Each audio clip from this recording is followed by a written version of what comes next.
quick.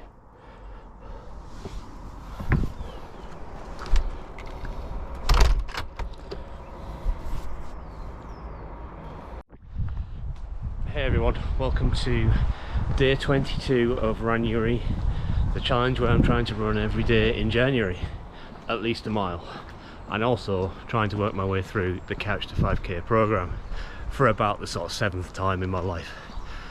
And we have made it to week 6. Now week 6 is similar to week 5 in that it's 3 different runs. At the end of week 5 you do a 20-minute continuous run, but then in week 6 you go back to run 1 at least, you go back to intervals where you run, have a bit of a recovery walk and then run again. But week 6 is the last week of any mid-run recovery, so this is where it starts getting a little bit more serious.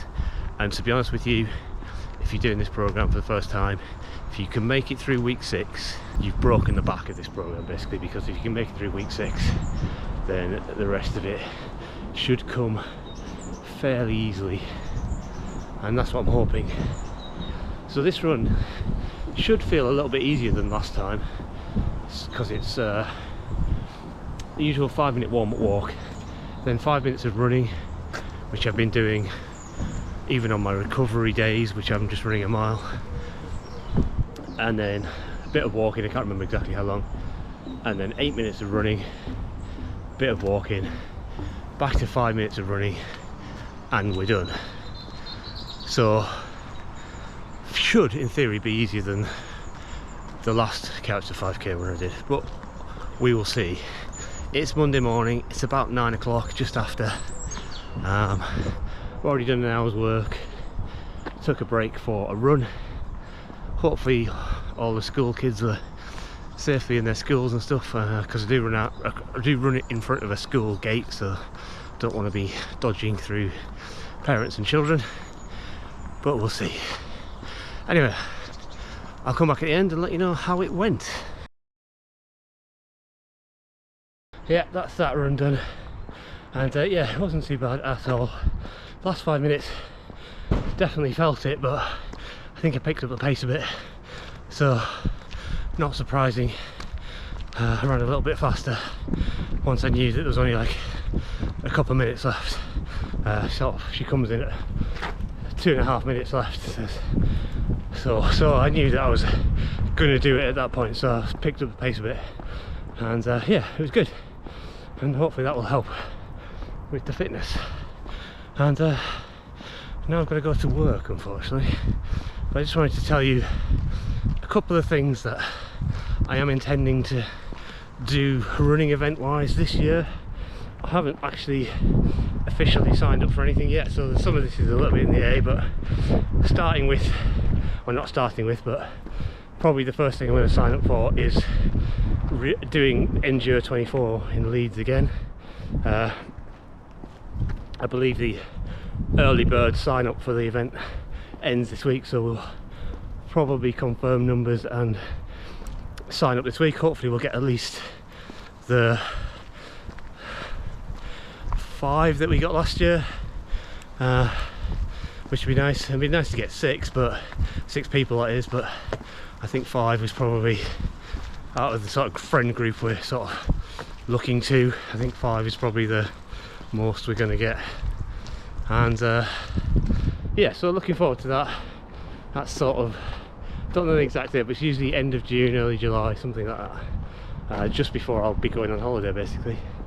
Then the other thing I've actually, I don't know I'm doing it, but I've entered the ballot for is the Great North Run, which is crazy, I know, considering I've not even got to 5k yet. But the way I figured it is, if I can get to a comfortable 10k by the time Endure comes around.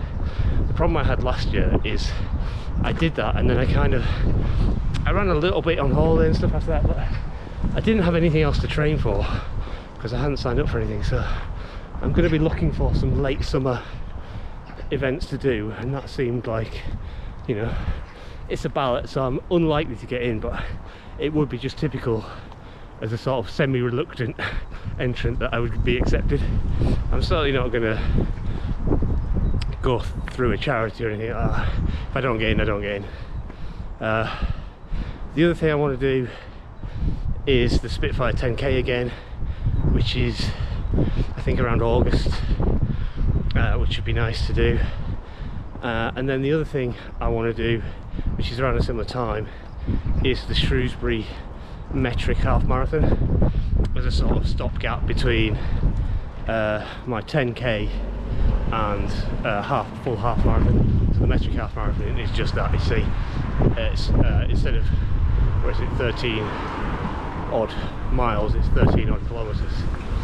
So you know, about sort of 8 miles, which would be a nice comfortable sort of bridge to doing half marathon. So the idea is to start to fill my calendar up, not with too much, but just a few things spread over the year, maybe at the most one a month, but you know, maybe one every couple of months, every 6 weeks or so, just to keep me focused really, so I don't stop training, or hopefully don't stop training.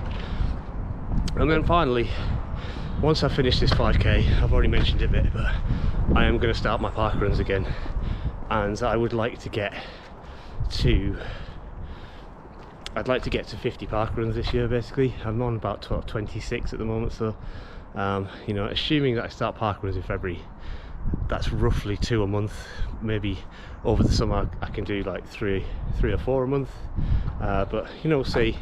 But yeah, generally want to start doing park runs again. I want to be at the point where I'm doing park runs where I go away on the caravan, because I'd like to do a bit of park run tourism and stuff like that. But anyway, I'm back at home now.